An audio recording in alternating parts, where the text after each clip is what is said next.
मुग्धा और उसकी सास के बीच पूरा समय सास के किसी न किसी काम को लेकर मतभेद चलते ही रहते हैं। बहू, ओ बहू, जरा चाय बना दे। मुग्धा चाय लेकर आती है। ये लीजिए, और कुछ चाहिए? अरे नहीं, बस चाय पीने का मन था। जाओ, तुम दूसरा काम करो। चाय पीने के थोड़ी देर बाद सास दोबारा मुग्धा को आवाज लगाती है। अरे बहुरी, आओ बहू, जरा हलवा तो बना दे, मीठा खाने को मन हो रहा है। इसी तरह मुग्धा की सास पूरा समय कोई ना कोई काम बताकर उसे रसोई से बाहर तक निकलने नहीं देती। कभी चाय, कभी हलवा, कभी पानी तो कभी दूध, हर समय खाने को चाहिए और उसके लिए अपने हाथ पैर बिल्कुल नहीं हिलाने। परेशान किया हुआ है इन्होंने। सास की जबरदस्ती परेशान करने की आदतों से दुखी मुग्धा एक शाम सचिन के साथ अपने कमरे में बैठी हुई बात कर रही होती है। सुनो जी, मम्मी जी की ये जानबूझकर मुझे परेशान करने की फरमाइशों से मैं बहुत फ्रस्ट्रेट हो चुकी हूँ। पूरे दिन में 1 सेकंड का आराम नहीं मिलता। रसोई से बाहर कदम रखती नहीं कि बहू ये बना दे, बहुरी वो बना दे। अरे इनकी फरमाइशें चलती ही रहती है। अरे मुग्धा, माँ खाने की शौकीन है पर उम्र हो चली है, खुद खाना नहीं बना सकती, इसलिए तुमसे बोलती है। अरे तो शौक भी उम्र देख कर रखने चाहिए ना। समझ में नहीं आता, हर समय फेविकॉल का जोड़ लगाए सोफे से चिपकी बैठी रहती है। इतना सब डाइजेस्ट कैसे हो जाता है उन्हें? अरे तुम मेरी माँ से इतनी नफरत कैसे कर सकती हो? मैं उनसे नफरत नहीं करती जी, बस परेशान हूँ। जहाँ मुग्धा अपने पति से ये सब बोल रही होती है, वहीं उसकी सास भी कमरे के बाहर दरवाजे से कान लगाए सारी बातें सुन रही होती है और अगली दोपहर रसोई में मुग्धा के पास जाती है। बहू, आज ना मेरा कुछ मसालेदार खाने का मन है। तो चाय बना दो, मुझे बहुत पसंद है। अरे ना, ऐसा कर लिट्टी चोखा बना ले। और हाँ, जितना मसाला बातों में मिलाकर पति को सुनाती हो ना, सब्जी में भी वैसे ही डाला करो, खाना स्वादिष्ट बनेगा। सास की बात सुनकर मुग्धा हैरान रह जाती है। मतलब अब पूरा समय मुझ पर हुक्म चलाने के साथ बंद कमरे में हुई पति पत्नी की बीच की बातें भी सुनती है। अरे बात जब मेरी थी तो सुनने में क्या दिक्कत है? ये कहकर सास वहां से चली जाती है। अरे अब तो हद पार हो गई, इस तरह से तो ये मेरा जीना मुश्किल कर देंगी।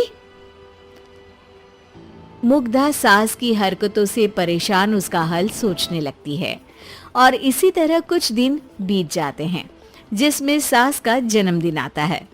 मुग्धा बहुत खुशी के साथ अपनी सास को एंड्रॉइड मोबाइल गिफ्ट करती है।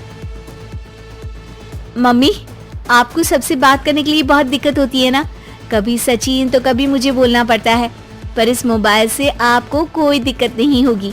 एक जगह बैठे बैठे बहुत कुछ कर सकती हैं अब आप।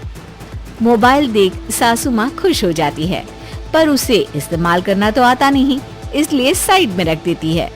जिसे देख मुग्धा घर का सारा काम छोड़ मोबाइल सेट कर सास को इस्तेमाल करना सिखाने लगती है, जिसके बाद अब सास पूरा समय मोबाइल में ही लगी रहती है।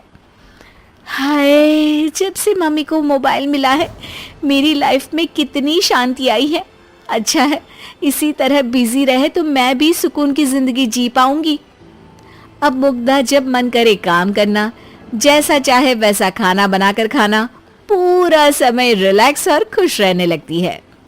क्या बात है, आजकल तुम बहुत चहक रही हो। अरे मम्मी जी से छुटकारा जो मिला है, अब ना फरमाइशें ना छुप छुप कर बातें सुनना। अच्छा, तो मोबाइल गिफ्ट करने की ये स्कीम थी। इसी तरह दिन बीतते हैं और अब मोबाइल पर लगी सास फरमाइशों की जगह सवालों के लिए बहू को आवाजें लगाना शुरू कर देती है। अरे बहू सुन तो, देख जरा किसी का फोन क्यों नहीं मिल रहा। रिचार्ज खत्म हो गया है, पर अभी 4 दिन पहले ही तो मैंने किया था, इतनी जल्दी कैसे खत्म हो गया। अरे मैंने कल तेरी कनाडा वाली मौसी सास से 3 घंटे बात की थी ना। क्या? इतना महंगा तो मोबाइल भी नहीं आया जितना महंगा इसका रिचार्ज पड़ रहा है। इसके बाद तो जैसे मुग्धा के दिन के 24 घंटे में से 20 घंटे सास के पास उनके मोबाइल रिलेटेड प्रॉब्लम सॉल्व करने की ड्यूटी ही बन जाती है। अरे मुग्धा, ये मोबाइल में अचानक तेरी मौसी सास की शक्ल क्यों दिखने लगी, और ये तो हिल भी रही है। मम्मी, ये गूगल डुओ का वीडियो कॉल है।